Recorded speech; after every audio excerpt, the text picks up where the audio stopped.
Хурлын дэд дарга улсын хурлын гишүүдийнхээ өнөөдрийн амар амгаланг айлтган мэдлээ. За бид их чухал шийдвэрийг одоо юм гаргах гэж байна.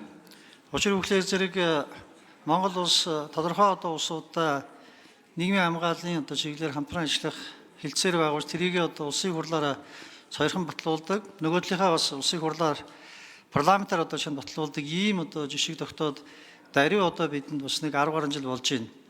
Үр дүнгууд гарч байгаа гэдгийг зориуд хэлмээр байна. Монгол улсын иргэд гадаад улсад оршин суудаг бас амьдардаг энэ хугацаанд бол ажил хөдөлмөр хийдэг тэрвийн одоо нийгмийн хамгаалал тэрнээс гадна тухайн хүн өндөр насны тэтгэвэр тогтоолох насанд хүрсэн үед тэтгэвэр тогтоолох боломжийг олгож байгаагаар энэ өөрөө их чухал юм байна. Энэ бол олон улсын хэмжээнд нийгмийн хамгааллын чухал зорилтыг бид хамтдаа хэрэгжүүлж байгаа бас ийм арга хэрэгсэл. Өнөөдөр бид бүгд найрамдах Казахстан улс Монгол улсын хооронд нийгмийн хамгаалалаар чиглэлээр хамтран ажиллах одоо энэ хэлтсээр байгуулагчсан энийг сойрхон бодлох чинь. Үүний цаанд даруй одоо яг өнөөдрийн одоо статистикаар бол Казахстан улсад оршин сууж бас ажил хөдөлмөр хийж байгаа 8 гаруй одоо иргэдийн асуудал байгаа. Нөгөө тэгвэр тэнд нүүж утсан 60,000 одоо иргэдийн бас нийгмийн хамгаалалтай холбоотой асуудал бий.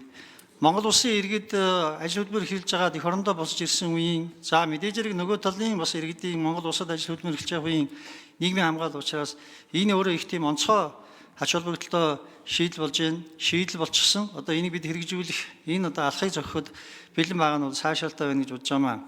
Цаашдаа ч гэсэн Монгол улс бусад улсуудаа энэ хэлцээрийг бас үргэлжлүүлнэ. Монгол улсын иргэд Австрали улсад бий Австри улсад би олноороо одоо шинэ оршин сууж бас ажиллаж амьдарч байгаа улсууд би нөгөө төгөр одоо шинэ бид зарим улсуудаа хэлцээрээ шинжлэх шаардлага бас бий. Бүгд найрамдах Солонгос улсад ажиллаж амьдарч байгаа монголчуудынхаа нийгмийн хамгааллын өнөөдрийн одоо хэрэгжүүлж байгаа хэлцээрийг шинжилэн байгуулах бас шаардлага бий.